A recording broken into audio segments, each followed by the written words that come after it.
어저께 다룬 내용은 성경을 좀 우리가 전체적으로 보는데 좀 익숙해질 필요가 있다 하는 문제하고요.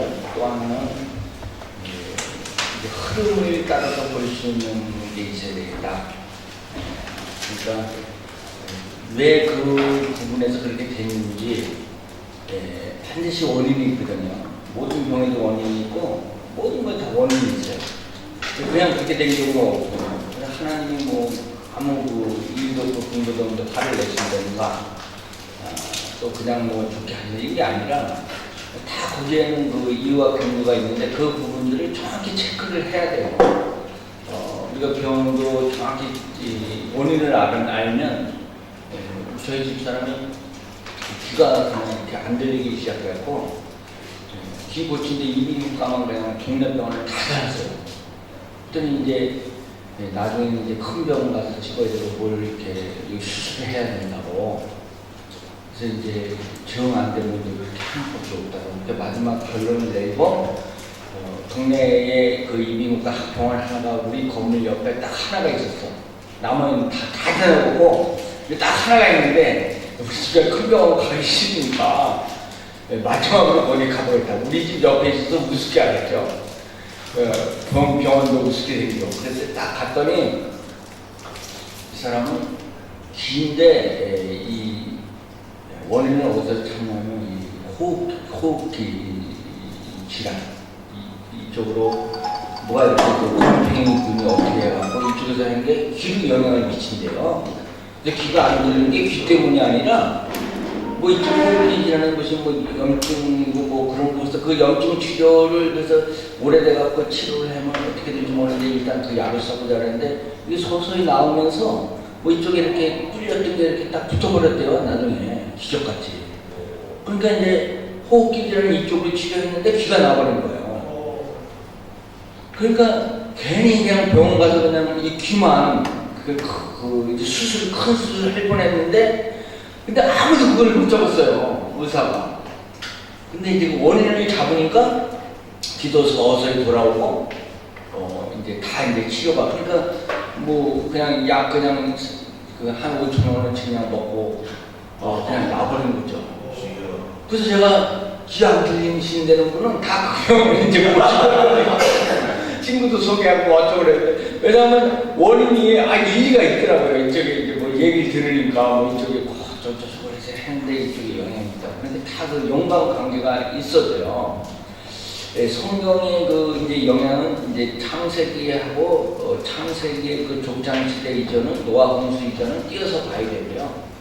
그 사실 우리가 이제 어저께 이제 얘기한 것은 자꾸 창세기 부분도 자꾸 우리가 설화처럼 노아의 홍수 이전도 믿지 못하는 그런 성향들이 솔직히 우리 가운데 좀 있고 또 우리도 그 자신 있게 증거라니까 증명이라니까 너무 오래된 이야기니까 그래서 성경에 대해서 그리고 너무 그 의심스러운 그 인투리로 우리가 보냈고 또 자신 있고 이러는데 절대 그리고 이제 믿어라 그러면 그것을 마치 그 위압에 의한 강제성으로 이렇게 아까 목사님 보다가 동네 개들이 귀 놓는 개들이 이렇게 있어갖고 인도에 제가 갔다가 벵갈로르에 갔다가 개를 새벽에 나갔다 개를 두 팀을 만났는데 이제 그 전쟁이 벌어진 거야. 이제 영유권 다툼이 지내 이제 동네 개들끼리 했는데 맨 앞에 걸어간 개가 저는 개가 그렇게 걷는 거 세상 처음 봤어. 호랭이 걷듯이 딱 이렇게 걷더라고요. 그래서 걔도 그렇게 걷네. 나는 개는 원래 그렇게 안 걷는 줄 알았더니 걔가 그렇게 걷더라고. 딱 걷으면서 5만 원 짜서 두 배가 이렇게 된 그 전쟁을 치른 거예요. 둘이 딱 그 동네를 누가 먹냐 이제 그런 거 있죠. 그래서 전쟁을 치르는데 그 중에 이제 어떤 게 하나가 성교사님 집에 이제 그 문 앞에서 계속 쭈구리가 앉아있고 그래서 이제 부산에서 이제 밥도 갖다 주고 그런데 그 개가 이제 그 집을 성교사님 집을 지켜주는 거예요. 아주 충성스럽게. 그러다 보니까 들개가 지켜가 돼버린 거야. 그리고 모든 개는 주인이 사람이 개를 선택했는데 이 집은 개가 사람을 선택한 거예요. 그래갖고 여러 집을 아마 다 탐방을 했겠지. 그 제가 그럼 내가 이 성교사를 지켜줘야 되겠다. 그러니까 근데 그 개가 했는데 그렇게 충성스럽게 이 개가 그 들겠는데 주인을 자기가 선택을 한 거야. 그리고선 그냥 주인이 어디 가면 차에 그냥 달랑 타고 그냥 그렇게 충성스럽게 그냥 그 진짜 이렇게 자기가 사명을 다해서 이 개가 그 지켜주는 거예요. 자기가 주인을 선택했으니까 그냥 대충 하는 게 아니라 그냥 뭐 진짜 난리 나는 거지. 주인한테 잘못하면 그런 걸 봤는데, 그래서 제가 생각할 때는 믿음이 어저께 얘기한 것처럼 믿음이 자발적으로 우러나는 믿음을 심어줘야 된다. 믿음을 얘기하지 말라는 얘기 아니라 우리는 지금까지 믿음을 강요했다. 강압한 느낌이 좀 있다는 거죠. 마치 내가 깨닫고 내가 좋은 것을 그냥 너도 그냥 무조건 좋다는 식으로 이렇게 주입식, 마치 그 공산당 교육처럼 그걸 하고 말을 안 듣고. 근데 이제 중학교 1학년 때까지가 이제 선이라는 거죠. 중학교 1학년 딱 넘어가면 그다음부터 말 안 듣습니다. 근데 자기 스스로 우러나와서 자기 스스로가 깨닫게 해주는. 그러니까 우리가 그런 교육을 오히려 참아주고 인내하고 그걸 믿게끔 하는 주변에 이걸 보조적인 것을 다 이렇게 동원을 해서 스스로 이렇게 제공을 해줘야 되는데, 그것보다는 그냥 강압적으로 하는 것이 너무 많은 것이 아닌가, 그런 것을 우리가 약간 생각을 염두를 해두면서 성경을 우리가 보고 가르치는 문제에 있어서 스스로 깨닫게 하기 위한 자료와 근거를 많이 제시를 해줘야 된다는 거죠. 근데 그런 측면에서 기독교도 이제 어떤 측면에서 자꾸 종교적인 개념을 이렇게 싸잡아서 종교성이다 이렇게 취급을 당해버리잖아요. 그러니까 이제 아줌마들이 이제 죄송하지만 이제 한국적인 교회를 다니면 이성이 지극히 정상인 남자들은 안 다닌다고. 왜냐면 저거는 그냥 목사님이 홀려서 그냥 교회 다니는 걸 내가 반대 안 하지만 나같이 제정신 맨정신 있는 사람은 아니다 이렇게 생각하는 남자들이 들어있다는 거죠. 그래서 그런 사람들의 성향이 대개 이성적인데, 이성적인 사람은 논리를 좋아하거든요.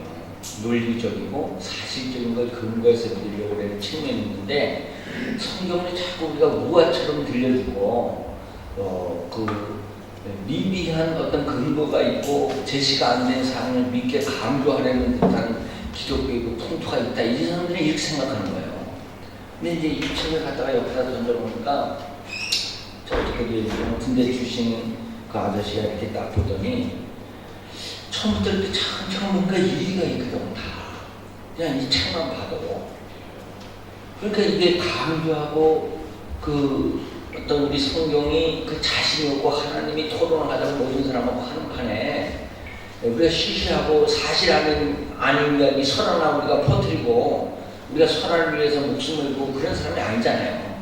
사실에 근거해서 하나님 말씀을 전달하려고 아무리 어려움이 다르고 심각하게는 우리 목숨도 치료에는 내어줄 수 있다고 생각하는 게 우리들인데, 근데 거기에 그런 생각을 갖고 있다면 그것이 맹목적인 것이 아니라 그만한 이유와 근거가 있어야 되는 거예요. 그랬을 때 자녀도 그걸 이해했을 때 우리 부모가 왜 순교했는지를 이해했을 때 받아들이는데, 우리 부모가 순교했는데 어떤 자녀는 이해를 못하고 굉장히 억울해하는 거야.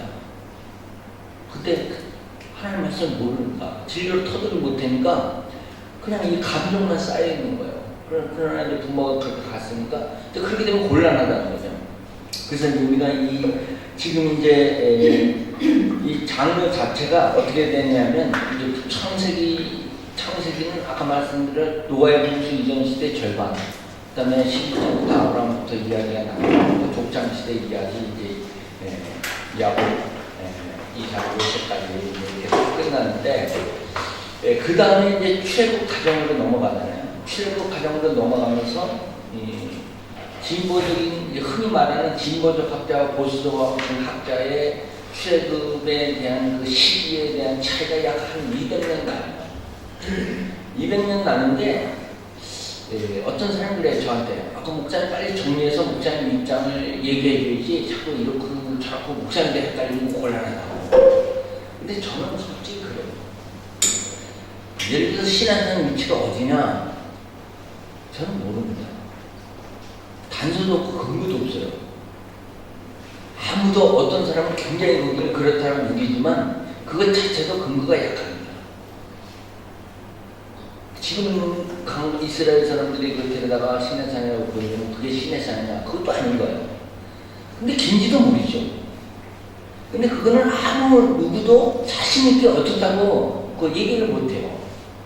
마찬가지로 출애굽 연대 자체도 지금 신학자들 사이에서 50대 50으로 갈려져 있어요. 나뉘어져 있는데 그러면 내가 뭐 이쪽으로 해야 되는가 저쪽으로 해야 되는가 내가 얘기를 하겠죠. 그러나 저는 한 가지 제가 단서를 여러분들께 제공해 줄 수 있어요. 뭐가 문제냐면 진보가 주장하는데 보수가 주장하는지 저는 그것도 모르겠어요. 문제 하나는 뭐냐면 투트모스 3세 때 이 가나안 땅을 찾아가는 역사가 있는데 만약에 이것을 여호수아 때 이후로 본다면 가나안 땅을 여호수아가 들어서 정복 전쟁을 펼치게 됩니다. 그러면 만약에 이 시기가 겹쳐버리게 되면 성경에 이집트가 쳐올라가서 어떻게 그 가나안 정복할 때 이렇게 있었던 기사가 나와야 돼요. 제가 무슨 얘기냐 하는지 이해가 되죠. 근데 성경에 그 기사가 없다 그러면 그거는 그 이전으로 봐야 되는 거예요. 그러면 어떤 의미에서는 진보 신학자가 여태까지 보수적인 신학자들이 늦게 봤거든요. 제가 그럼 늦게 보면 그 이유를 어떻게 설명하는 거야. 그래서 이제 진보 신학자들이 이렇게 봐갖고는 안 된다. 왜냐하면 일반 서양 역사가 그 다음에 투트모스 이게 이집트의 그 무덤에서 발견된 이런 것들을 우리가 부정하기 어렵게 돼 있어요. 근데 여태까지 우리가 그렇게 해봤으니까 그러니까 장신대에서는 죄송하지만 그 진보 신학자의 입장을 가르치고 있어요. 지금. 그것이 100% 맞고 틀리고 저는 그 얘기 하려는 게 아닙니다. 다시 말해서 진리 아닌데도 굳이 우리가 먼저 했기 때문에 우기게 될 일도 없고 또 목숨 걸고 해야 될 일도 별로 없습니다. 사실은. 너무 오래된 이야기라 근거가 이래를 찾는 해도 사실 미약한 게 사실이에요. 그래서 그런 쪽에 하면 좀 마음을 열고 좀 일반 사회 쪽에서 얘기하는 것도 좀 귀담아서 좀 들을 필요가 더 있지 않을까 개인적으로 그런 생각하면서 그러나 그것이 그러든 저러든 오늘 우리가 구원받고 성경을 보는 데는 전혀 영향을 못 미칩니다. 신의 어디 있든지 아무 상관없어요. 우리하고 무슨 상관이야. 안양 옆에 저기 수리산만 신의 산이 아니면 돼. 자꾸 신천지 거기 그게 자꾸 신의 산이라 그러니까 아주 미치겠어. 거기가 무슨 신의 산이야. 자, 그런 엉뚱한 얘기만 하면 안 되는데 우리 그리고 이제 출애굽기로 넘어가서 자 출애굽기 넘어가서 레위기 신의 산에서 1년 그 하나님 앞에 계명을 받은 건데 이제 하나님의 백성으로 처음으로 거듭났죠. 그러고 나서 이제 출애굽기 기간에는 좀 이렇게 시내산 가제의 기록이 있지만 그러나 그 전까지도 민수기 때 이제 레위기 때 1년 이제 하나님께 계명을 받아서 이제 민수기 연습하는 건데 먼저 이제 약간 어줍된 거에 도로 거슬러 올라와서 출애굽한 이유를 먼저 조금 우리가 보겠습니다. 여러분들이 지금까지 생각하는 것 중에서 딱 여러분들이 생각하고 있는 출애굽의 진짜 목적이 뭐라고 생각하세요? 하나님 왜 출애굽시켰냐?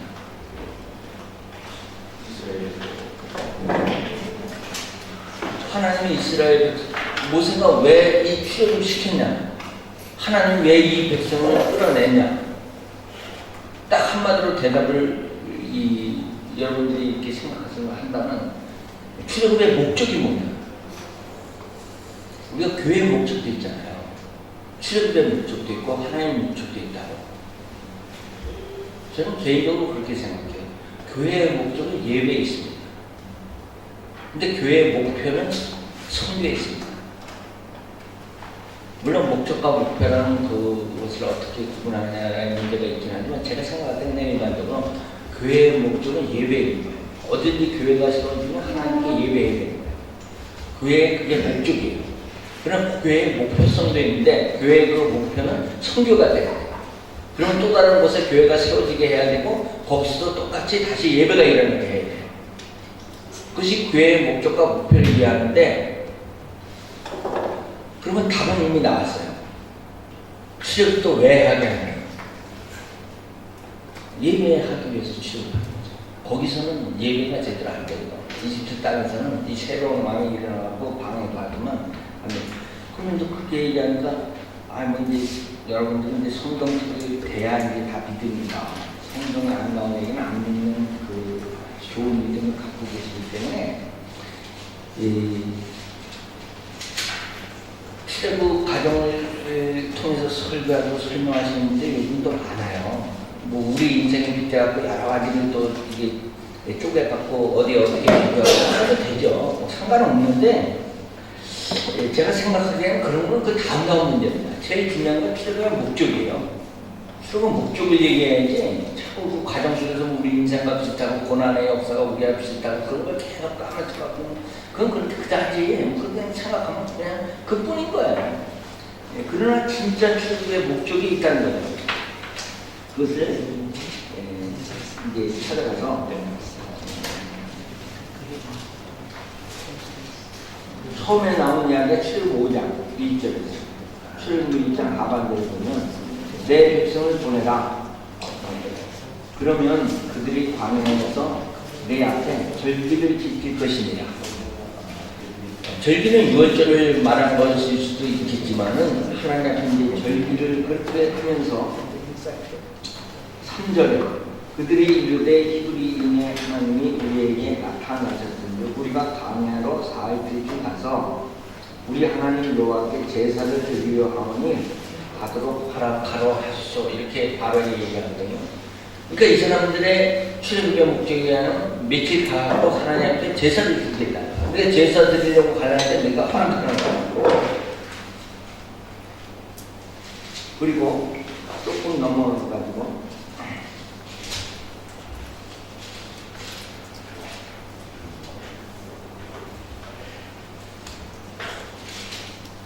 자, 그래서 어쨌든 오늘 이제 계속해서 나오는데 8장 25절 8장 25절에 보면 바로가 모세와 아론을 불러이르되 너희가 가서 이 땅에서 너희 하나님께 제사를 드리라 이렇게 말하고 근데 다시 20절 우리가 4일쯤 광야로 들어가서 우리 하나님 여호와께 제사를 드리되 우리에게 명령하시는 대로 하려 하나니이다. 그리고 또 28절 바로가 이르되 내가 너희를 보내기니 너희가 너희의 하나님 여호와께 광야에서 제사를 드릴 것이나 너무 멀리 가지는 말라. 그런즉 너희는 나를 위하여 강구하라. 너무 멀리 가서 제사 드리지 말고 나를 위해서 기도하는 거죠. 바로가 이야기해요. 웃기는 제안을 지금 하는 거죠. 그때는 29절에 모세가 이르되 내가 왕을 떠나가서 여호와께 강구하리니 내기면 바를 때가 바로와 바로의 신하와 바로의 백성을 떠나려니와 바로는 이 백성을 보내어 여호와께 제사를 드리는 일에 다시 거짓을 행하지 마소하고. 그러니까 여기서 이제 나오는 주제의 이름은 뭐냐면 지금 이 출애굽에 지금 이 출애굽에서 자꾸 이스라엘 백성이 떠나려고 하는 그 이유가 계속 바로와 모세 사이에 계속 변론이 일어나는 한 가지 대화의 주제는 뭐냐면 여호와께 제사 드리는 문제예요. 우리는 제사를 드리기 위해서 가겠다는 거야. 애굽에서 못하니까 안 되니까. 근데 이제 문제는 이겁니다. 그러면 이들이 출애굽한 목적은 여호와께 제사를 드리러 간 건데 나중에 이스라엘 백성을 하나님이 버리시는 때도 왜 버리냐면 제사 드리는 것을 이스라엘 백성을 하나님이 택하신 것이 뭐냐면 제사 드리는 백성으로 제사장의 나라가 되겠다는 거야. 제사장의 나라는 뭐냐면 제사장은 제사를 이끄는 수장 아니에요. 모든 백성 위에 이스라엘이 하나님께 제사를 드리는 수장으로 이스라엘 민족을 삼아서 모든 백성을 이끌고 여호와께 제사를 드리게 만들려고 이스라엘 백성을 하나님 선택했단 말이에요. 그럼 문제는 이들이 그 제사를 드리는 목적을 만약에 상실했을 때는 더 이상의 제사장 직분의 나라가 필요 없어지는 거예요. 하나님 앞에서. 단적으로. 그렇지 않아요? 만약에 교회가 하나님 앞에서 예배 드리는 걸 포기하고 안 한다면 더 이상 교회의 존재의 이유가 없어지는 거란 말이에요. 교회가 예배를 안 해요. 그러면 교회가 아닌 거죠, 이미. 교회 이유가 없죠. 이스라엘 백성은 출애굽해서 하나님 앞에 제사하는 나라를 제사를 드리게 하기 위해서 이스라엘 사람을 뽑았어요. 근데 절절도 안 드리고 제사를 엉망진창으로 만들고 그러니까 구약성이 맨 이제 뭐냐면 제사 문제예요. 다 제사 문제거든요. 사무엘의 다 제사 문제에 다 걸리는 거 아니에요? 복제에 따라가지고 다 제사의 문제 걸리는 거 아니에요? 모든 게 이 제사의 문제고. 그 하나님이 제일 중요하게 여기는 구약의 키워드는 뭐냐? 그건 제사예요. 그러니까 다른 모든 문제는 하나님이 허용을 하고 뭐 용서하고 무슨 문제가 발생하는데 이 제사의 문제 손에 잘못되면 그대로 다 죽어나가고 이게 뭐 조금 더 뭐 하나님이 여기에 대해서는 이게 최고의 목적. 이게 하나님 그들과 함께 해야 될 이유가 사랑인 거예요. 그래서 이제 65쪽에 보면 출애굽에 제가 이거를 도표를 이렇게 그리면서 모든 책을 한 권에 그냥 한 장을 다 걸어버렸어요. 그렇게 한 이유는 성경을 제가 참 이렇게 깨닫고 공부하는 저기 한 경우는 자꾸 열을 딱 넘기잖아요. 열을 딱 넘기다 보면 어디가 뭐가 나오는지 자꾸 보기에 힘들어져요. 그래서 이게 한 장에 그려진 게 중요해요. 그래서 이제 65장 이렇게 출애굽 한 장을 마인드맵에서 제가 꾸겨놓았어요. 무조건 한 장에 그려야 된다. 어떻게든지 한 장에 다 치고. 처음에는 이제 글씨가 조금 작게 나와서 큰 데가 있거든요. 근데 이제 좀 제가 많이 추락을 해갖고, 그래도 이제 보일 정도로 이렇게 해놨는데, 요약을 하는 거죠. 여기 보시면, 중요한 게 여러 가지가 있는데, 사실은 이걸 보는 이 왼쪽의 방법이 이렇게 하는 거야. 왼쪽에 그 맨 1번 하나님의 사람을 준비시켜서 1번 하나님의 사람을 준비시켜서 2번 자신을 나타내시고 3번 탈출시켜서 그 다음에 4번 약속하시고 쉽게 말하면 말씀을 주시고 가르치시고 예배하게 하신 거예요. 출애굽이 여기까지 다 끝난 거예요. 출애굽이 이 단계가 딱 있잖아요. 딱 설정되잖아요. 이 말씀의 순서가 이대로 가는 거예요. 하나님이 그들을 처음에 하나님이 일을 하려면 사람을 준비시켜야 되는 거예요. 참 사람이 있어야 돼요. 우리가 지금 어디 가서 사람이 있어야 되는 거예요. 사람을 준비시켜서 예배할 이 사람을 그다음에 사람을 준비해서 그 다음에 하나님이 자신을 나타내십니다. 그 다음에 우리 사람을 준비시켜서 그 사람에게 하나님을 보여줘야 돼요. 하나님을 증거하고 나타내야 돼요. 하나님 자신이 옛날처럼 나타나지 못하면 우리가 이것을 대신하는 거죠. 사람을 준비시키면 그 사람에게 하나님 보여줘야 돼요. 그래서 이제 요한복음에 이제 애고에 7번 나오잖아요. 나는 누구누구다 예수님의 선언하네요. 그게 이제 구약 신약적인 이제 예수님이 자기 선언하네요. 구약에서 나는 여호와다 이렇게 말하는 것과 똑같이 요한복음에서 예수님이 자신을 드러내신 거 애고에입니다. 나는 누구누구다 이걸 얘기하신 거 아니에요. 그래서 예수님 7가지 얘기하시는 나는 눈이다, 나는 길이다, 그죠? 그렇게 이제 여러 가지를 이제 7가지를 얘기하셨는데 그것을 나타내야 된다. 하나님을 보여야 되는 게 사람에게 하나님을 나타내야 되는 거 어쨌든 하나님을 증거해야 된다는 거죠. 그렇게 하면 그 사람을 탈출시켜야 되는 거예요. 탈출은 그 사람이 있었던 지금까지 살던 모든 개념에서 탈출시켜야 됩니다. 육신의 육신, 영적인 영적, 기존에 잘못되어 있는 개념, 이게 회개에 가까운 거죠. 그 사람이 머물러 있던 장소, 여기서 탈출시켜야 되는 거예요. 그대로 있어가지고 일이 안 돼요. 그래서 아브라함도 떠났고 다 이스라엘 백성도 떠납니다. 하나님을 새롭게 믿고 변화된 사람의 그 새로운 개념으로 그 사람이 태어나려고 새로운 사역을 하기 위해서 떠나야 되는 거예요. 과거의 그 습관과 과거의 그 생활 환경에 묶여져 있어가지고는 하나님을 제대로 일하기는 어려운 거예요. 그러니까 예수님으로서 새 부대에 담아있지 괜히 이쪽저쪽 꿰맸다 자꾸 터지기만 한다는 거예요. 그러니까 예수님으로서 다시 그 말씀 하시잖아요. 그러니까 이제 그렇게 해서 이제 이 사람을 벗겨내야 되는 거예요. 탈출을 시켜갖고 그 다음에 율법을 주셨는데 그 다음에 약속하는 거예요. 네가 이렇게 했으니까. 그 예수님이 제가 어저께 했는데 예수님이 제자 선택 후 처음 하신 말씀 뭐냐면 가난한 사람 복이 있다 얘기했다는 거죠. 나를 위해서 스스로게 가난하게 했으니까 너에겐 복이 있다. 그러나 반드시 나중에는 너에게 복이 있다.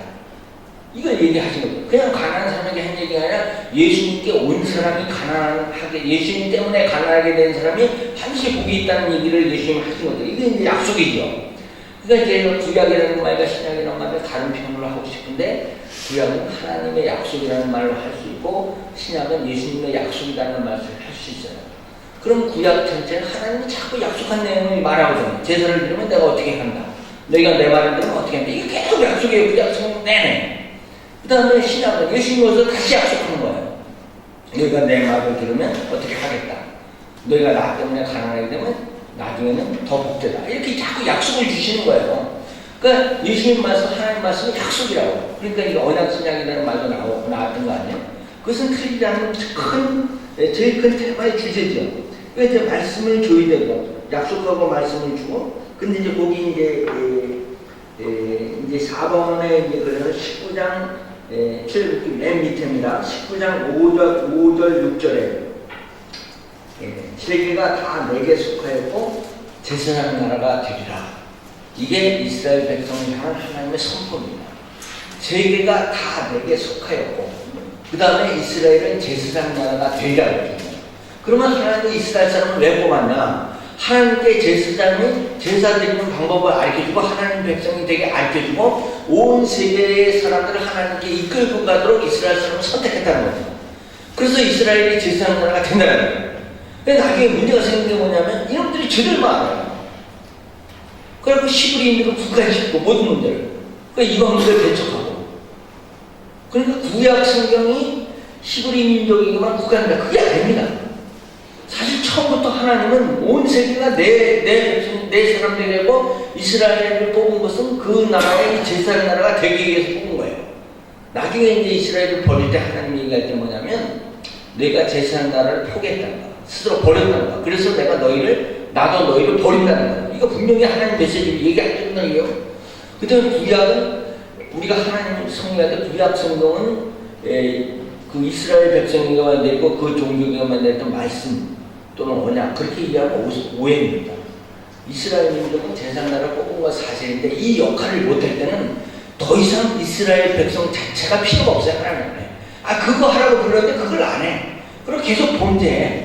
이게 이제 출애굽 이제 나중에 이제 민수기 때 모세 정탐 이후에 이제 발생한 내용이죠. 그리고 하나님은 마약까지 가도록 그걸 회복시키려고 이스라엘인하고 참고 기다리고 어떻게 고쳐서 쓰시려고 계속 했는데 이 가운데 과정의 역사는 뭐냐? 결국 성경은 하나님 이 사람은 구약 성경 내에 예수 모시기 전까지 어떻게 이 사람들을 고쳐서 써보려고 하나님은 그렇게 자꾸 해주는 거예요.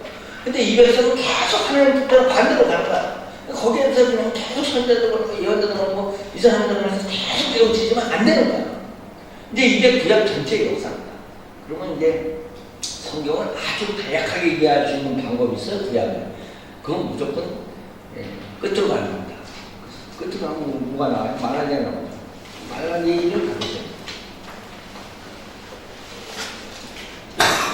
성경을 이해하고 보는 관점을 우리가 만들어야 되는 거죠. 어떻게 설교하고 설명해야 되는지 크게 지금 부분적으로는 여러분들도 우리가 같이 많이 했으니까 근데 이제 큰 개념에서 지금 줄거리를 잡으라는 겁니다.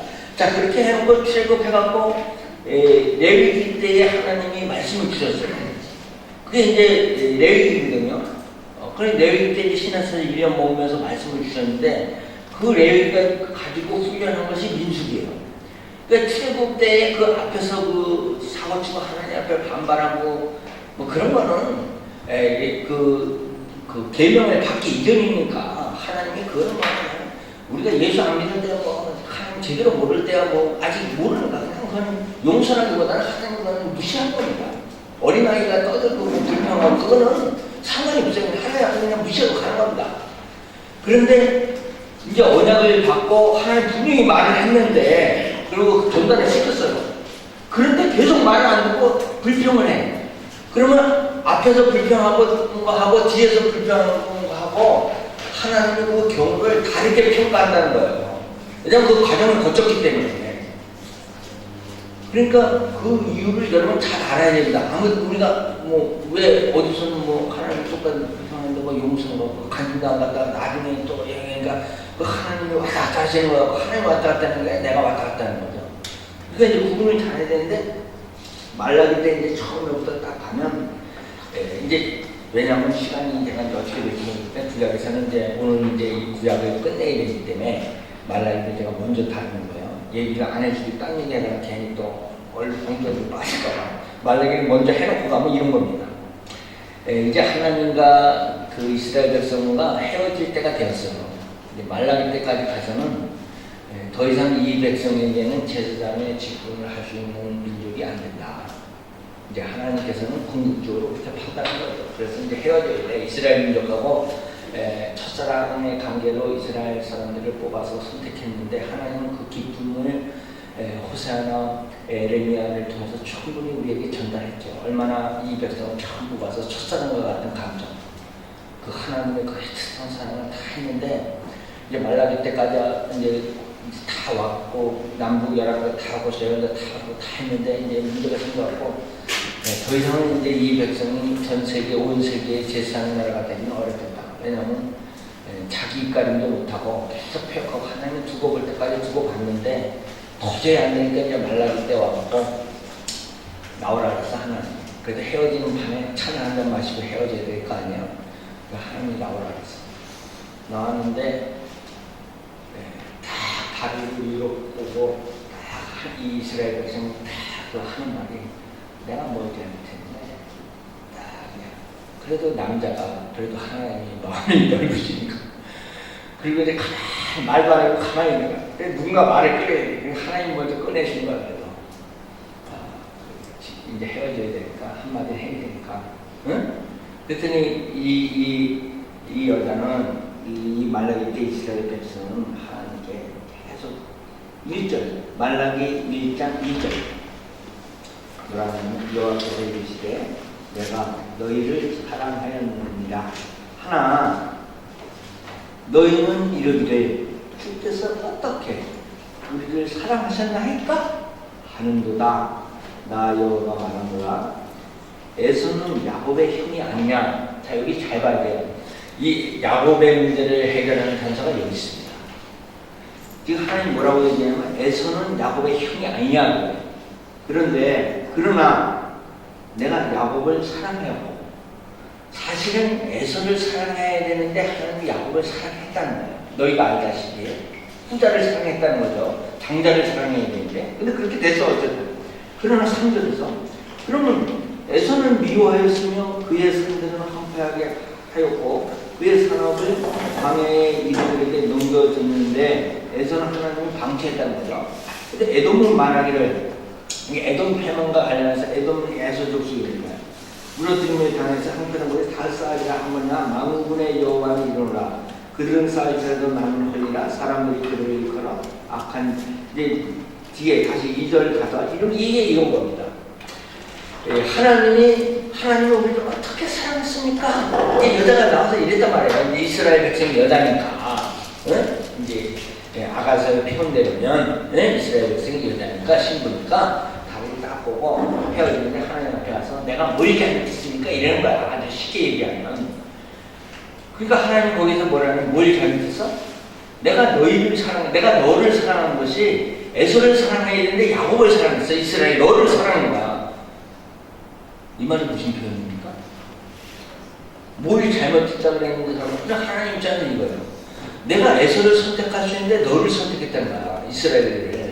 근데 너를 선택했는데 어떻게 사랑했냐고 말하면 나는 하나님은 뭐라고 얘기해야 되는 거야. 이게 좀 이만큼도 저녁에 이만큼도 이해가 안 가니까 자 미국에서 제 친구인데 교수한테는 저도 그래도 교수 친구가 있다고 말해야 제가 그걸 아니까 교수를 해. 그런데 자기가 나한테 얘기하는 거야. 한국에 못 오고 부모님을 섬기지 못하니까 자기 누나가 있어. 누나가 있는데 구로공단에 가서 미신 받으면서 가발 만들면서 옛날에 그렇게 손가락 부서지면서 그렇게 열심히 일하는데 그 가정에 형제 5인가 6명을 공부를 하나도 안 시킨 거야. 다 희생시킨 거야. 왜 희생시켰냐면 장남 하나 공부시키기 위해서 누나도 일을 해야 되고 응? 동생도 일을 해야 되고 그래 날 공부를 장남 하나 공부시켜야 되니까 응? 누나도 일하고 동생도 일하고 학교를 다 보냈어.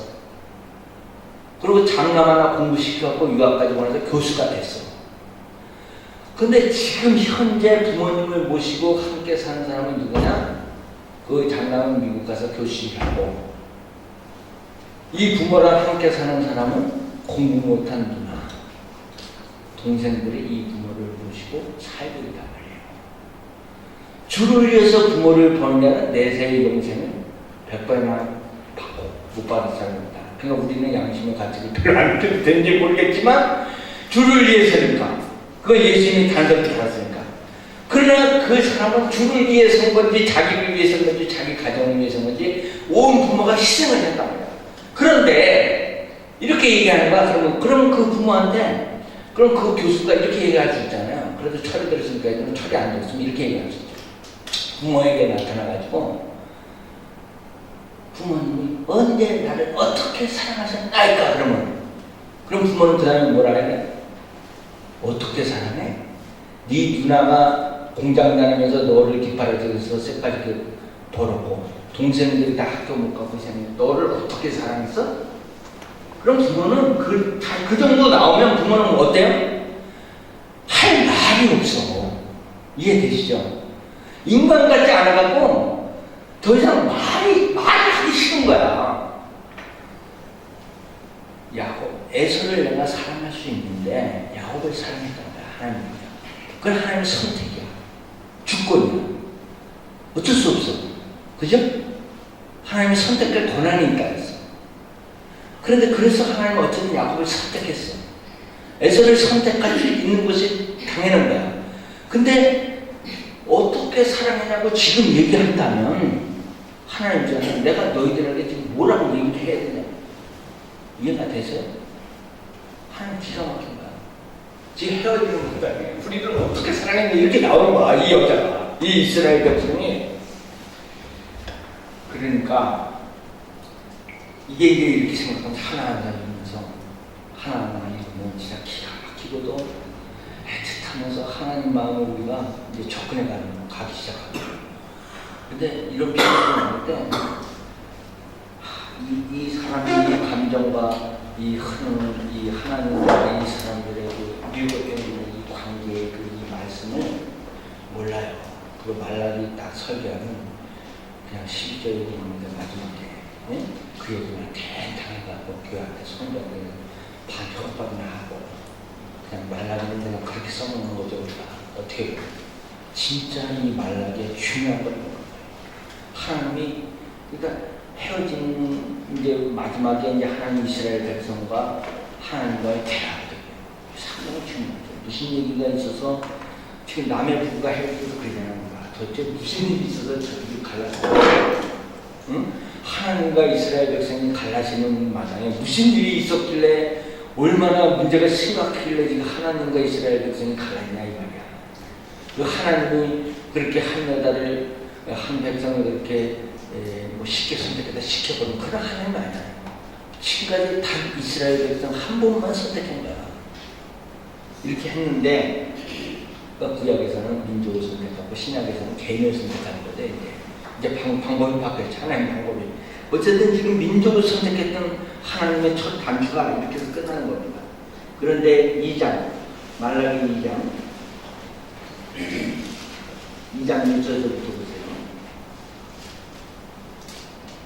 사실은 이게 쟀는데 너무 많아요. 1장 14절부터 2장 14절 가면 이런 얘기가 하나님 진순대 가운데 수컷이 있고는 그 소원하는 일에 흠 있는 것으로 속여 내게 드리는 자는 저주를 받으니 나는 큰 인물이요 내 이름은 이방 민족 중에서 너희를 두려워하는 것이 되니라 만군의 여호와의 말이라. 흠 있는 것, 샤트, 부패하는 것, 썩는 것, 흠 있는 것 이런 걸로 속여서 하는 것들이 아주 가정스럽기가 아주 그렇게 하면서 2장 1절에 너희는 제사장, 너희 제사장 이스라엘 백성 제사장이죠. 응? 제사장 나라가 출애굽기에 제사장을 뽑은 거니까. 응? 그러니까 너희 제사장이라 이제 너희에게 이같이 명령하노라. 하나님 이제 명령을 하는 거야. 만군의 여호와가 이르노라 너희가 만일 듣지 아니하면 마음에 두지 아니하면 내 이름을 영화롭게 하지 아니하면 내가 너희에게 저주를 내려 너희의 복을 저주하리니 내가 이미 저주하였나니 이는 너희가 그것을 마음에 두지 아니하였습니다. 하나님의 말씀을 마음에 두지 않았고 제사를 마음에 두지 않았고 제사장 나라 된 것을 마음에 두지 않았고 4절에 만군의 여호와가 이르노라 내가 이 명령을 너에게 내린 것은 레위와 세운 나의 언약이 항상 있게 하려 함인 줄을 너희가 알리라. 여기서 레위와 세운 나의 언약이 뭐냐면 크게 얘기하면 레위기를 말한다고도 볼 수 있지만 그러나 더 다른 방법으로는 레위인 제사장들하고 약속하신 것이라는 거예요. 그럼 구약 전체가 뭡니까? 여호와께 제사 드리기 위해서 출애굽하고 지금 제사 문제를 가지고 예수님이 지금 그 하나님이 제사 문제를 가지고 얘기하는 거예요. 지금도 우리에게 예수님이 오신다면 신약세 단 하나 우리에게 얘기하실 것은 예배의 문제를 갖고 얘기합니다. 네가 뭐 어떻게 이런 거는 뭐 다음 문제라기보다 뭐 네가 어떻게 했냐 이런 문제 우리는 자꾸 그거 갖고 하나님 앞에 나아라 그러지만 하나님 입장에서는 너 자신이 하나님 앞에 어떻게 예배를 드렸냐 네가 나를 예배했느냐 이 문제가 더 크다는 거예요. 우리가 왼쪽으로 무엇을 했고 내가 얼마나 했고 어떻게 했고 이거는 하나님이 우리는 그것부터 얘기해서 내 공을 내세우고 나를 이야기하려고 하나님 앞에 가려고 할지 모르겠지만 하나님은 그거를 꺼내지도 않아요. 얘기도 안 하시니까. 근데 하나님이 다루시는 건 뭐냐면 내 자신이 나에게 어떤 예배를 드리냐. 그러니까 예수님도 예배 실력과 증명을 드리라는 거예요. 이 문제보다 내 개인적인 입장은 더 큰 것은 아무것도 없습니다. 내가 다른 사람은 구원시킬 수 있고 다른 사람은 구원의 길로 인도했을지 모르지만 정작 내 자신을 하나님 앞에 내 자녀에게 다시 기면하는 것은 제사의 문제, 예배의 문제를 가지고 나오시는 거예요. 이거 한 가지만 얘기하시는 거예요. 나머지는 진짜 하나님이 어느 정도 통이 크시고 뭐 묻지 아니하십니다. 그거 다 우리 같은 사람한테 별로 체크 안 하십니다. 사실. 그러나 한 가지는 분명히 체크를 하는데 그것은 네가 나한테 진정으로 신령으로 예배 드린 적이 있느냐. 나를 속여서 좋은 것이라고 갖고 오긴 흠없다가 했는데 알고 보니까 상한 것을 받았다. 썩은 것을 갖고 왔고 남에게도 너희도 먹지도 못할 것을 나한테 갖고 왔다. 하나님 여기서 엄청난 배신감을 느끼십니다. 너희가 나를 사랑한다고 했지만 껍데기만 했구나. 다 보이고 나를 이용해 먹는 너희들아. 이게 말라기의 기조예요. 그래서 이스라엘 백성이 버림을 받았거든요. 우리도 마찬가지죠. 똑같은 거예요. 지금 7절에 계속 뭐 그대로 읽어봐도 되죠. 말라기 수십 번 계속 읽어봐도 지금 이제 이렇게 이제 여러분이 하나하나이고 이제 참 이 성경이 눈에 들어오고 모든 장르가 이제 그대로 하나님 마음을 읽혀져요. 제사장의 입술은 지식을 지켜야 하려고 사람들은 그의 입에서 율법을 구해야 되어야 할 것이니 제사장은 만군의 여호와의 사자가 여기서 제사장은 뭐예요? 만군의 여호와의 사자가 되는 거예요. 제사장 예배를 드리는 제사장은 만군의 여호와의 사자가 하나님께 보냄을 받는 여기 동물 찾다 사자가 사자가 하나님께 보냄을 받은 천사가 되어야 된대. 제사장. 우리는 누가 되냐? 하나님 앞에 제사 드리게 하게 그 길로 우리가 여기서 뭐하냐? 가르쳐주기 그냥 다 좋아요. 다 좋아. 근데 이 사람들 우리가 예배 드리는 모습을 통해서 이 사람들이 우리의 예배를 통해 하나님께 이렇게 예배하는구나. 교회는 이렇게 예배하는 장소구나. 이것을 가르치기 위해서 우리가 여기에 존재하는 거예요. 그렇지 않다면 선교사의 직분과 책임감은 아무도 없습니다. 우리가 뭐 여기서 뭐예요? 우리가 오로지 하나님 최종적인 목적은 뭐냐면 내가 하나님 앞에 예배를 진실로 드리고 나의 예배의 모습을 통해서 이 사람들도 똑같이 하나님께 이렇게 예배하는 대로 훈련시키고 나의 이 예배의 방법을 나의 이 예배의 모습을 나의 이 진정과 신령을 하나님께 드리는 모습을 이들에게 전달시켜주고 가려고 우리가 여기에 있는 거고 그 제사장의 그 예배에 보냄을 받은 사람 신약에서는 앞에서 들으시죠. 주님께 보냄을 받은 사람. 그러나 구약도 똑같아요. 여전히 똑같은 거야. 어떤 사람들은 자꾸 구약과 신약을 지나치게 이렇게 분류하려고 해요. 저는 그렇게 생각합니다. 예수님을 보내는 사람이 여호와 하나님이에요. 만군의 하나님입니다. 그분의 아들로 오신 분이 예수님이에요. 예수님 하나님의 영혼을 엄청 얘기했어요. 구약과 신약을 지나치게 분리해서 보려는 것도 문제지만 분리할 이유가 없어요. 구약도 이제 나중에 이제 시간 되면 설명하시면서 우리가 이제 사랑해서 고린도전서 13장인데 그건 고린도서 13장과 고린도에 대한 개념을 이해를 못하기 때문에 고린도전서 13장을 자꾸 얘기해요. 사실은 신명기에 햇살이라는 말이 24번 정도 나오거든요. 이 햇살이라는 표현이 뭐 우리가 인자다 이런 표현으로 번역을 하긴 했지만 제가 느낌으로는 이 신명기에 하나님과 이스라엘 백성의 사랑의 그 노래죠, 일종의. 그 모세가 마지막 들고 살아서 세 편의 설교를 하는 것이 신명기다 이렇게 했는데 꼭 그 앞뒤에 이제 모세가 감정을 담아서 이렇게 하는데 참 진짜 기가 막힌 설명책이에요. 이미 구약을 저는 구약의 사랑 권이 있다. 그게 뭐냐면 저는 그걸 신명기다 이렇게 얘기합니다. 그만큼 신명기는 우리에게 하나님의 사랑을 이야기하는 굉장히 중요한 책이에요. 그걸 들어있어요. 근데 여기는 어쨌든 말씀을 또 주고 레위의 기량도 볼 수 있지만 크게는 레위의 직분을 맡은 제사장의 직분을 맡은 사람들 이렇게 포괄적으로 레위인에게 하나님께서 이스라엘에게 이 제사의 직분을 맡겼던 그걸 얘기하는 거거든요. 근데 이제 거기서 그래요. 그래서 5절에 하나님께서 그러니까 지금 헤어지는 여자에게 얘기하는 이스라엘 백성이 레위가 세운 나의 언약을 지금 이스라엘 백성 포괄적으로 크게는 이스라엘 백성이지만 작게는 레위예요. 제사라는 얘기는 하나님은 오직 여기에 관심이 있어요. 하나에 제사 예배에. 근데 이제 5절 레위가 세운 나의 언약은 무슨 언약이라고요? 생명과 평강의 언약이라. 이 언약은 생명이에요. 생명. 이 언약은 지금 생명이고 평강이고 자유. 이 두 가지 이 언약은 얼마나 중차된 건지 생명과 평강에 가는 것이다. 하나님의. 근데 내가 이것을 그에게 준 것은 그로 경외하게 하려 함이라.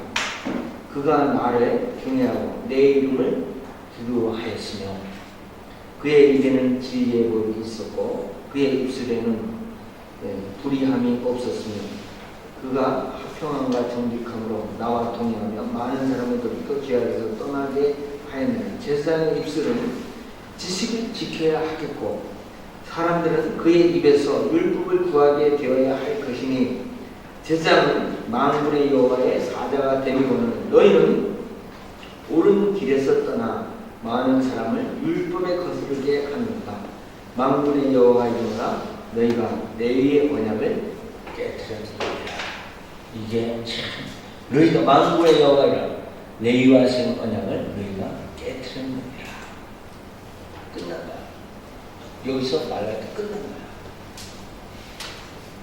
그러니까 하나님이 하나님과 이스라엘 백성의 사이가 이 말라기 이렇게 뭐 끝납니다. 그러면 출애굽기와 현재 말라기를 다뤘어요. 그럼 이 중간에 있는 성경은 다 뭐냐?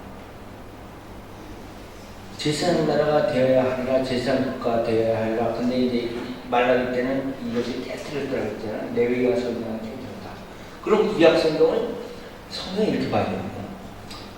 메가다 장군이 필리핀에서 이 상륙작전에 성공을 한번 하고 6.25 때 우리나라에 인천 그 상륙작전을 감행했어요. 이게 필리핀에서 한번 써먹은 전법인데 전술인데 필리핀에서 성공적이었어요. 그래서 이것을 다시 와갖고 한국에다가 적용을 했는데 인천 상륙작전으로 허리를 끊어갖고 밑을 점령을 했어요. 그건 이제 이게 기가 막힌 인천 상륙작전을 북한 쪽에 생각을 못했죠. 그러니까 가운데 있는 게 고립돼서 빨치산에 누구나 빨치산에 이제 남아있던 사람은 제일 오랫동안 항거한 사람이죠. 북조선의 사람으로서는. 근데 이것을 할 때 이게 작전이잖아요. 성경을 볼 때 끊어서 봐야 돼. 그러면 다 보여. 그러니까 큰 맥으로. 근데 부분적으로 그러니까 큰 맥은 출애굽기에서 아까 창세기는 별도의 장르로 보고 출애굽기서부터는 이제 우리가 역사에 이제 다 추적할 수 있는 어느 정도 출애굽부터 말라기까지 구약성경을 통째로 놓고 보자는 거야. 통째로 여기다 가져놓고 인천 상륙작전 했듯이 이제 인천에 허리 끌어갖고 밑으로 이제 보면 되는 거야. 이게 이렇게 보는 거야. 그러니까 아예 이제 이 기술도 삼성이 이제 예를 들어 이렇게 못 따라갈 때는 이렇게 계속 뒤를 따라가려면 죽어도 못 따라간다.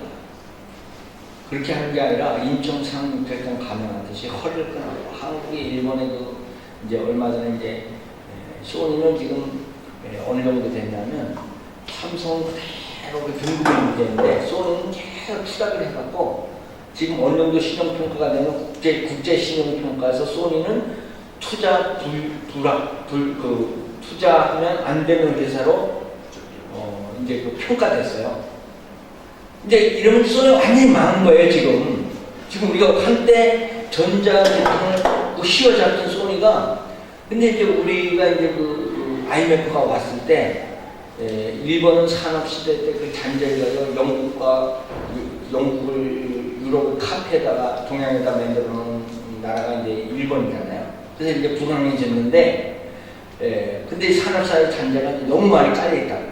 근데 한국은 일본을 추적하고 따라잡으려면 산업사 일본을 그대로 이거 쫓아가고 투하게도 안 돼요. 못 따라갑니다.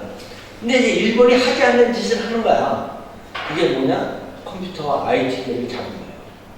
그래서 허리를 딱 자르듯이, 그래서 그 허리를 딱 자르는 게 뭐냐면 삼성과 LG에서 본격적으로 투입에 나선 것이 브라운과 평면 TV 개발, 네? 이거에 이제 앞서고. 그래서 이제 아이패드 1에, 아이패드 1, 2에 들어간 그 디스플레이 자체가 LG 거예요.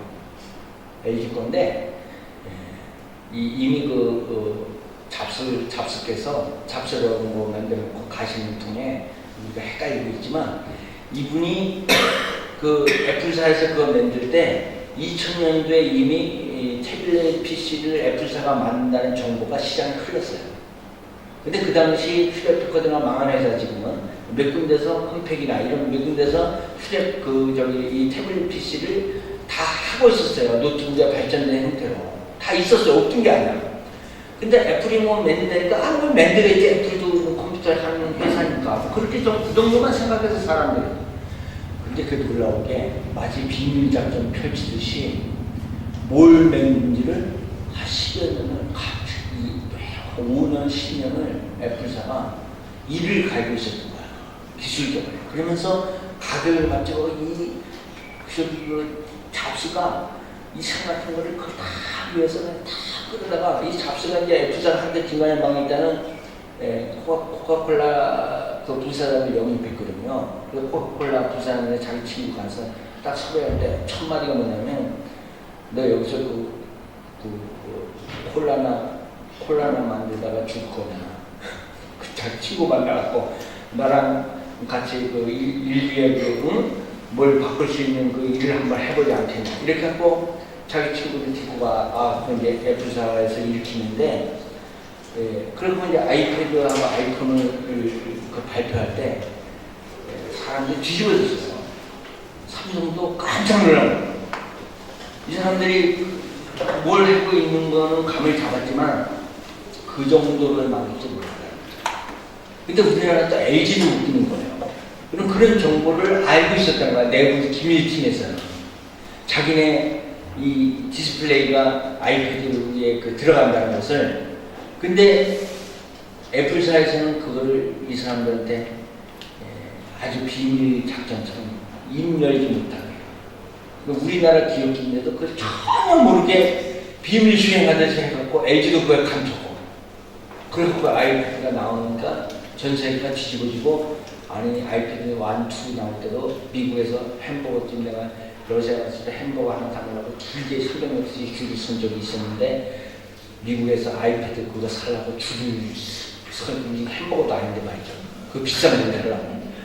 그리고 그 유명한 그 팔아먹는, 그러니까 그거 단 지금 몇 년 사이에 애플 주식이 지금 세계 최고잖아. 그래갖고 뭐 빌 게이츠가 했던 그 마이크로소프트 사도 그냥 쳐져버리고. 야, 그게 대단한 거야. 근데 그런 거를 할 때 기술을 뒤로만 쫓아가는 게 아니라 허리를 자르고 한 번에 갔다는 거죠. 그러니까 우리나라 삼성과 LG가 일본이 하던 거를 쫓아가려고 한 게 아니라 일본이 안 하는 다른 짓을 한 거야. 새로운 걸 만들어버리고. 그래서 디스플레이 공장을 엄청 크게 짓고 삼성 같은 마찬가지 두 군데 그냥 해가지고 집중 투자를 해가지고 국가적으로 힘을 보태고 해가지고 우리나라 지금 이제 그 장기적인 보고했는데 그게 그래도 다행히 잘 맞아떨어졌어요. 디스플레이 분야하고 이 핸드폰 분야. 핸드폰이 엄청 비싸잖아요. 물론 이제 기술이 계속 발전되면서 중국이 따라가고 이런저런 문제가 있지만 한국은 일본 사람은 전자 뱅킹 할 때 의심이 많아가지고 확실한 거 아니면 안 합니다. 자꾸 해킹당하고 우리 지금 난리 나지. 한국 다 해서 뭐 비밀이 다 빠져나갔다 어쩌다. 우리는 온 국민이 희생을 당하면서 발전시킨 거야. 우리는 그 정도를 감수한다. 근데 일본 사람은 절대 못합니다. 왜냐면 인터넷 뱅킹을 하면 이거 불안해서 어떻게 되는 거야. 돈을 누가 훔쳐가고 빼가고 그런다고 개발 안 하는. 근데 한국 사람은 빼가라. 그러면서 또 다 누출시키고 또 기술 보완해서 또 하고. 근데 그걸 일본 사람은 못하는데 한국 사람은 해요. 한국 사람은 어차피 배짜라 그런 국민이기 때문에 민성이 뭐 이래 못 살아 저래 못 살아 그래 못 살려면 한번 배 잘라주고 잘 생겨났다. 그래서 한국 사람은 뭐 도안이면 뭐니까. 그러니까 일본 사람과 체질이 다르니까 그렇게 확 가는데 이게 IT 세계에서 먹히게 들어갔어요. 전 세계 IT 기계 중에서 한국이 제일 빨리 들어옵니다. 미국 신개발품, 독일이 만든 거 한국에 다 들어오고 한국은 그걸 테스트장이 되는 거예요. 그래서 왜냐하면 일본 사람은 검증 안 된 기계는 안 씁니다. 근데 한국은 거지 같은 것도 다 사다 써. 그리고 뭐가 잘 안 되잖아요. 그럼 되게 뭐 이거를 뭐 걸어갖고 또 뭐 이런 걸 팔았나 미국한테 컴퓨터 걸어갖고 뭐 도로 반납하고 이런 거 안 해. 치사하게. 아이 그냥 문제가 있으면 있는 대로 다들 고쳐 쓰고 그냥 원래 그냥 청산 그냥 해도 버리고 말아. 한국 사람 체질이 다. 근데 일본 사람이 이거 샀다. 그럼 미국 회사한테 뭐 이런 걸 팔아먹었냐고 지랄을 하는 통에 일본 사람이 미국 사람이 일본에 다 팔지도 않아. 독일 사람도 서로 완벽하기 때문에. 근데 한국은 사가지고 좀 잘 안 되는 거 있어도 말을 안 해. 그리고 도로 반품도 안 시켜. 그러니까 베트남 선교사님들이 뭐 아시겠지만 처음에는 그 하나님께 딱 하나 허락하면 거기서만 얘기해요. 근데 뭐 금요 기도한다고 딴 데서 집에서 얘기해요. 그럼 쫓아. 여기서 얘기해야 저기서 얘기해야 됩니다. 근데 한국 사람들은 잘했어. 우리는 한국에서 원래 집에서도 예배드리고 여기서 예배드리고 다 예배드린다고. 그게 이제 계속 쫓아니까 한국 사람 여기서 예배드리죠. 근데 가만히 나중에 보니까 외국 사람은 자꾸 문제가 생기면 자기네 나라로 유엔 인권단체 이런 데 계속 편지를 보는 거야. 이 코 큰 사람들. 그러니까 베트남 입장에서 이런 게 불편한 거야. 외교적으로. 자꾸 다른 문제를 들어오니까. 근데 한국 사람은 재미난 게 앉아서 문제를 느끼지만 절대 뒤로 그런 걸 안 해. 치사하게 그런 거 안 해. 내가 당하면 당했지. 그래서 나중에 베트공들이 딱 알아버린 거야. 야, 한국 사람들 참 깨끗하다. 신선하다. 참박하다. 그러니까 뭐 예배드리고 뭐 해도 그걸로 끝나는 거야. 그걸로 끝나지 뭐 이 사람들이 방해했다고 한국에다 보고해준다 뭐 국제인권단체에다 보고 이런 거 안 해. 치사는 안 해. 할 줄 몰라도 안 하는 건데 사실은. 그래서 한국 사람이 뭘 해도 내가 말해주는 거야. 이 사람들은 문제를 안 일으켜. 그냥 뭐 하다가 자기네끼리 하다 마는 거지. 뭐 국제사회한테 문제를 일으키지 않아. 한국 사람 골치 아프게 하지 않는 거야. 자기네 정부 입장에서 볼 때는. 그리고 오히려 한국 정부도 한국 사람이 뭐라 그러지? 이 건설 현장에서 공산주의니까 수동적이잖아요. 말도 안 듣고, 응? 꼭 시킨 것만 답답하게 그죠. 건설 현장에서 줄 싹 세워놓고 이걸 파이버스한테 이렇게 딱딱 때렸어요. 이걸 누가 찍었네.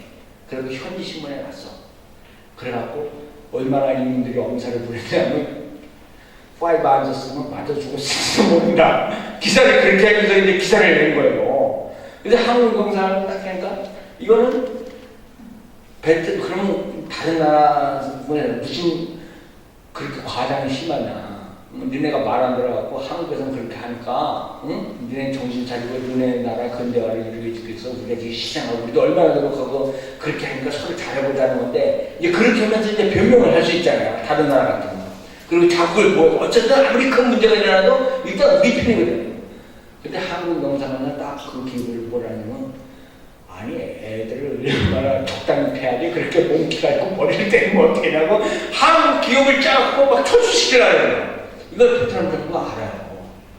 그러니까 한국 사람은 희한하다는 거예요. 다른 나라 사람은 모든 다른 나라 사람 자기네 국민을 보호하는데 이 한국 사람은 자기네 나라 사람을 뭐라 그런다는 거야. 근데 이게 참 역설적이기도 하면서 그러니까 베트남 정부가 한국 사람 참 그 사람들도 참 이해가 안 되는 종족이지. 차이나 우리가 그래. 그러니까 우리가 자기가 알 수 없는 종족이야. 근데 이제 그렇게 허리를 딱 자르니까 이해가 되는 거예요. 그리고 빨리 정리가 되고 한국이 그래서 신개발 모든 부품과 그 기계가 한국으로 다 먼저 들어와요. 한국은 전 세계 IT 기업의 테스트 장이에요.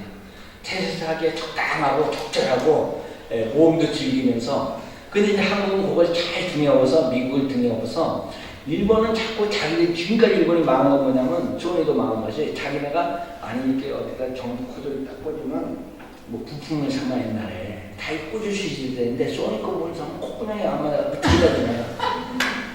그래서 꼭 지네 걸 사야 된다. 주란화를 사서 비싸게 쳐먹고. 그러니까 처음에 기술이 걔네들 활동할 때는 어쩔 수 없이 그런 콧구멍을 샀다고. 근데 이제 기술이 어느 정도 보편화되면서는 불편한 거야 이제 사람들이. 그러니까 이제 안 사는 거지. 그러니까 그래서 이제 일본이 망하고 이유는 EU 표준이 있어요. EU 표준을 자꾸 따라가려 해요. 근데 미국은 미국 표준을 만들어야 해요. 일본은 일본 표준을 만들어야 해요. 이게 지금까지 3대 권역이었거든요. 근데 일본은 이제 실패했어요. 이제 끝장이 났어요.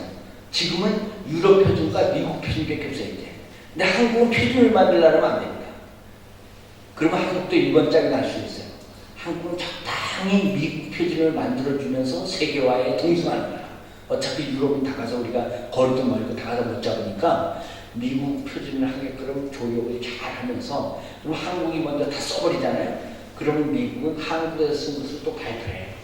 일본은 절대 안 쓰니까. 일본은 자존심 있고 지네 표준이 있으니까 안 쓰니까. 그럼 미국은 누군가는 뭐 이렇게 제품을 팔아먹을 때도 누가 처음에 썼다 이런 얘기를 해야 되잖아요. 우리가 작은 걸 하나 만들어 놓고서 했다 이런 거를. 근데 한국에서 했다 그러면 전 세계가 또 인정하기 시작해요. 그래서 이제 한국은 그걸 적절하게 자연에 너무 멀리 간 것 같은 느낌이 있는데 문제는 뭐냐면 자 성경을 제일 쉽게 볼 수 있는 방법을 제가 여러분들에게 얘기해 주는 거야. 그건 뭐냐면 출애굽과 말라기를 딱 잘라버린 거야. 이게 인천상륙특색이다. 저는 인천상륙특색 딱 들어가고 그 다음에 중간에 아무리 복잡한 게 있어도 이거는 다 이 가운데 들은 거야. 이해하시죠? 인천상륙을 자르고 그 밑에 부산까지 이 가운데 갇혀 있는 거란 말이야.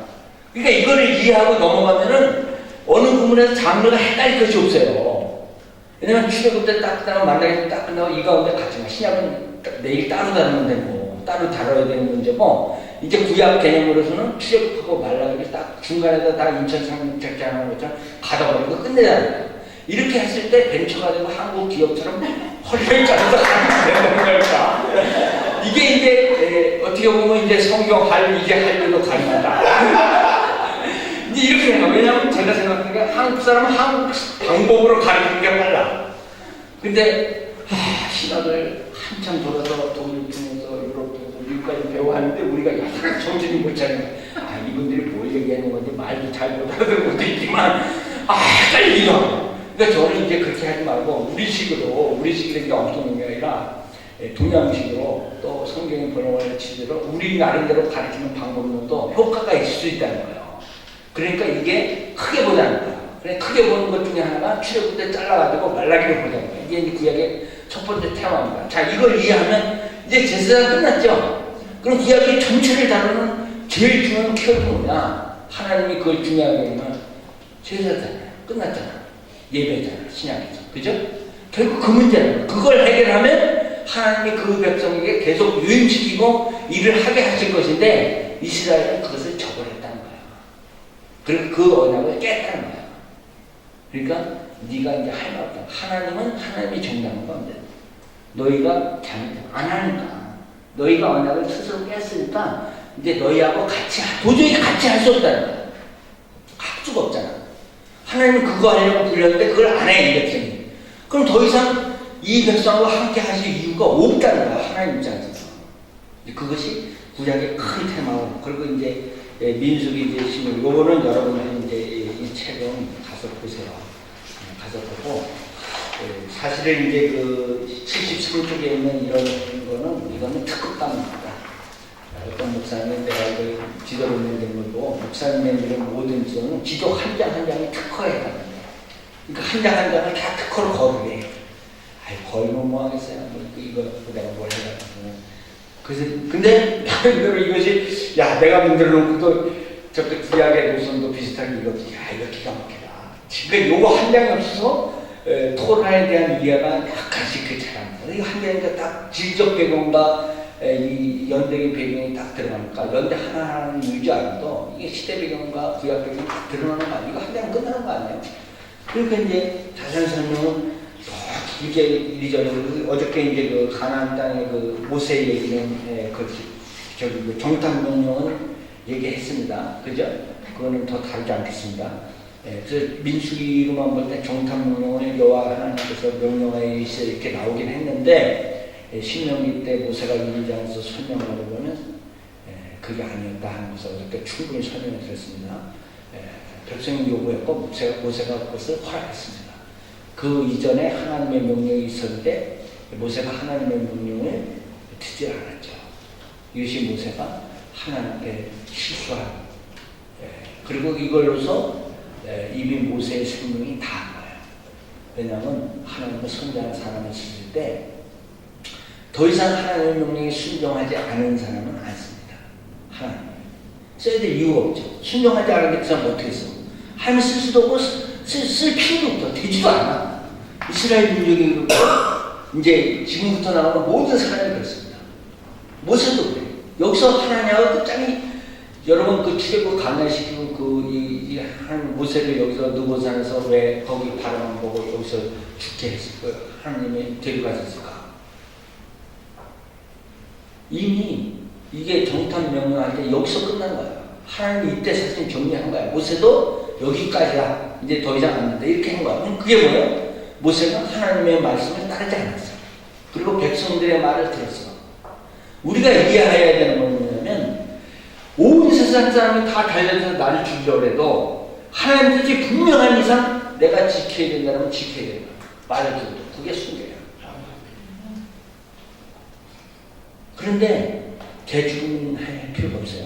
아까 내가 교만하고 잘못해서 그런 거는 빨리 용서를 비하고 현지인에게도 또 뭐 어린아이에게도 용서를 해서 내가 잘못한 깔끔하게 잘못했다 그래야 돼요. 그런 거 갖고 거미세를 고집부리면 안 됩니다. 그러나 하나님의 명령과 메시지를 가지고는 그 누구하고도 타협하는 게 아니에요. 그게 분명히 하나님 뜻이면 나 혼자라도 가야 됩니다. 근데 모세는 하나님의 명령을 받았어요. 하나님의 그 뜻을 충분히 알았다고. 하나님의 명령을 꼭 모세가 들었어. 그런데 이 사람이 또 사람들이 다 나와서 자기에게 또 요구했어. 근데 하나님의 명령을 듣지 않고 사람들의 말을 따라서 여기서 하나님은 모세의 이제 삶의 끝이다라고 생각합니다. 왜? 하나님의 말을 들었어야 되는 거야. 이스라엘 백성을 대신해서 죄를 사다라고 구하는 모세는 하나님께서 기특하게 봤어요. 그러나 이 경우는 그 얘기하고 그 얘기가 다른 겁니다. 이렇게 됐어요. 그리고 여호수아 시대로 넘어갑니다. 시대를 안 주시니까 그냥 뭐 언제까지 해야 되는지 모르겠고 여호수아까지만 하고 자 구약 이제 좀 쉬었다가 이렇게 하도록 하는데 여호수아가 여기 이제 동글뱅이 있는 게 다 지도가 나옵니다. 뒤에 지도가 나오는데 그래서 아까처럼 이제 이 오른쪽에 제가 이 마인드맵을 85쪽에 그린 여호수아는 오른쪽에 매일의 언약의 성취, 말씀의 순종, 표적, 멸망당한 가나안 족속, 심판, 그 다음에 이스라엘 민족의 순종 맹세하는 것까지 이렇게 이제 쭉 주제를 이쪽에 왼쪽에 있는 걸로 부족하다기보다는 왼쪽에 있는 거는 성경 순서대로만 주제가 나열되는 거 이해되시죠? 그러나 오른쪽 제가 주제를 다시 배워야 하는 것은 성경의 그 한 권에서 나오는 종합적인 것을 다시 묶어서 주제로 배열을 하는 거예요. 그래서 이 마인드맵의 이 특징이 다릅니다. 자, 그것까지 설명을 하고 넘어가서 86쪽에 세 번째부터 전쟁 연표가 나옵니다. 이 전체 전쟁 연표 중에 왼쪽에 보시면 계속 연장된 누적 성경에서 나오는 누적 번호가 가로치고 나오는데 여호수아 시대까지 나오는 전쟁이 25번 누적된 것이 나오게 되고 12번의 전쟁 역사가 여호수아에 있는 것. 이 중에서 이스라엘이 제가 쉬어봤어요. 12전 11승 1패. 가나안 땅에 들어가서 이스라엘의 전쟁에 그는 12전 11승 1패. 아주 성공적인 전쟁을 치렀는데 1패를 얘기해요. 성공담은 많지만 1패를 얘기할 수밖에 없어. 처음에 여리고성에 들어가서 말씀대로 순종해서 이렇게 두고 여리고성이 무너졌어요. 무너지고 다음에 간 성이 아이성인데 아이성은 우습기도 하고 쬐끄만기도 하고 성 같지도 않고 그것을 이제 2, 3천 명 뽑아서 이제 여호수아가 보냈다고 해요. 보냈는데 아시는 대로 대패해가지고 돌아가서 나중에 그 연유를 하나님이 지적이니까 아간이라는 인간이 못하고 공부하고 먼저 하나님 앞에 돌려야 될 것을 뒤로 숨긴 거야. 하나님은 제사를 중요하게 여기기도 하지만 또 하나의 그 중요한 거 뭐냐면 아까처럼 그 멀쩡한 양이라고 속였어. 이건 완전 배신 행위입니다. 차라리 하지를 마세요. 그러니까 예배가 그렇게 중요하다는 거예요. 하지를 말하면 땅을 팔아서 드린다고 약속을 하지 않는데 안 하면 아무 일도 없어. 근데 땅을 팔아서 드린다고 하고 안 드려. 근데 죽어나간다. 그러니까 신약 성경에서 구약 성경은 다 하나님의 즉결 심판이에요. 근데 신약은 예수님 보내서 예수님도 심판하지 않아요. 나도 심판하지 않아요. 그거 다 용서하고 다 이렇게 합니다. 신약 성경이 유일하게 사도시대 때 즉결 하나님의 즉결 심판이 이루어지는 게 아나니아 삽비라 사건이에요. 그럼 아나니아 삽비라 사건이 왜 이렇게 크냐? 하나님 왜 이렇게 진노하고 하나님이 예수님도 가만히 있고 예수님도 심판하고 마지막 때에 요한계시록에 묶어갖고 한꺼번에 다 심판하는 건데 선악간에 이제 모든 걸 다 유예 기간을 두고 용서 지금 다 용서받고 다 그냥 아무 일 없다는 게 아니라 다 나중에 마지막 때 심판한다는 거죠. 그러니까 사람이 그 모든 문제를 선악간의 모든 문제를 마지막 때 끌고 가죠. 근데 아나니아 삽비라 문제는 그걸 끌고 요한계시록까지 가고 마지막 때 심판하는 게 아니라 하나님의 구약처럼 즉결 심판이 일어나 버렸단 말이에요. 이게 신약 성경의 유일한 하나님께서